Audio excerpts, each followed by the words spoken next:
Samajwadi party की पहले दिन से ही मांग हुई है कि पहले तो इस तरह का वर्क प्रेशर न क्रिएट किया जाए उनके ऊपर, क्योंकि बहुत जिम्मेदारी का काम है, बहुत सावधानी से काम करना है और बहुत सेंसिटिव इशू है। क्योंकि एक बार फॉर्म गलत हो गया, रिजेक्ट हो गया और वोट नहीं बना आपका, तो आपको फुल सर्कल और पूरे कागजों के साथ फिर घूमना पड़ेगा। तो ये जो एसआईआर है, आखिरकार बीजेपी जल्दीबाजी में क्यों है? चुनाव आयोग और भारतीय जनता पार्टी दोनों मिले हुए हैं और उसका परिणाम यह है कि ये जल्दीबाजी क्यों कर रहे हैं। पहले भी मैं ये बात कह चुका हूं कि उत्तर प्रदेश में लगातार शादियां हो रही हैं और शादियों के समय पर लोगों को एक दूसरे के यहां आना जाना, शादी की तैयारी करना, सब व्यस्त हैं और इतने कम समय में एसआईआर कराना और पूरे प्रदेश का, और किस किस को आपने जिम्मेदारी दी है, यहां तक कि जो नगर पालिका के सफाई कर्मचारी हैं उन्हें भी सहायक बनाया हुआ है।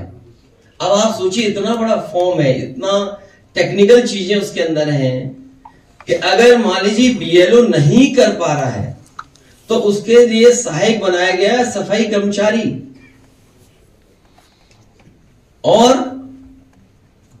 इस फॉर्म को बंटवाने में जल्दी, बटा नहीं बटा, जो सरकार का डेटा बता रहा है वो ये बता रहा है कि सभी फॉर्म बांटे जा चुके हैं, लेकिन ग्राउंड पे जब हम देखते हैं तो वो बांटे नहीं गए हैं। और फिर उसी तरह का कलेक्शन का रिकॉर्ड बनाएंगे।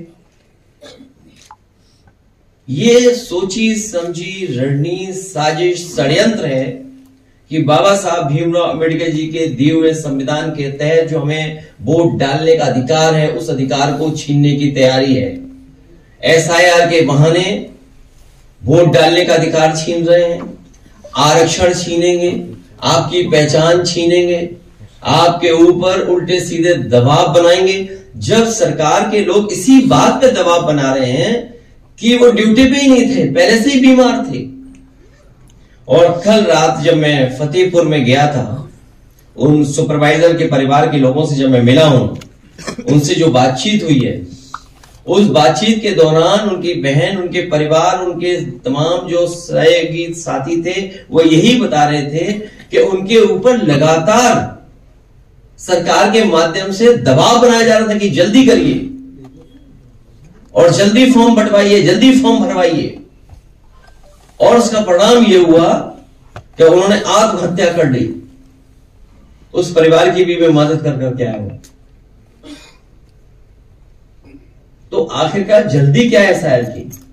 वेस्ट बंगाल के भी लोग ये कह रहे हैं कि चुनाव आयोग के खून से हाथ रंग गए हैं।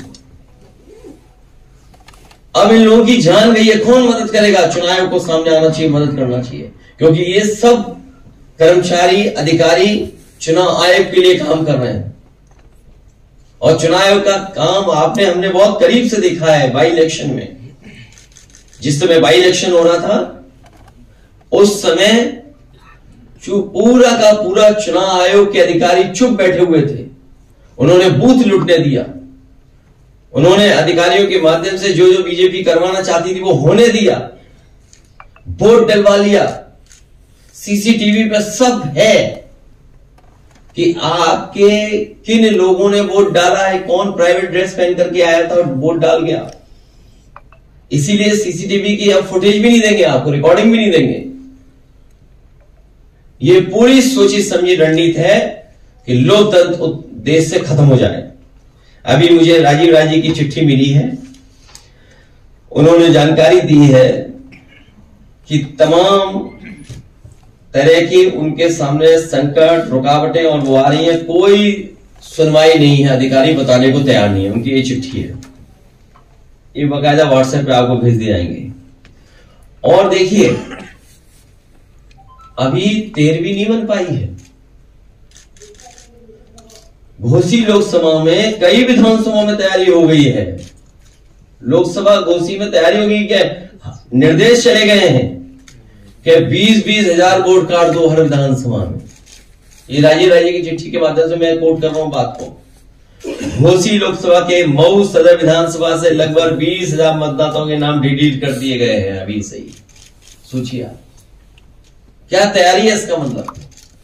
तो जो बात हम लोग कह रहे थे कि हर विधानसभा से इतने वोट काट दिए जाएंगे, जब आपका परिणाम आएगा तो आप खुद देखेंगे कि कितने हर विधानसभा से वोट काट दिए गए।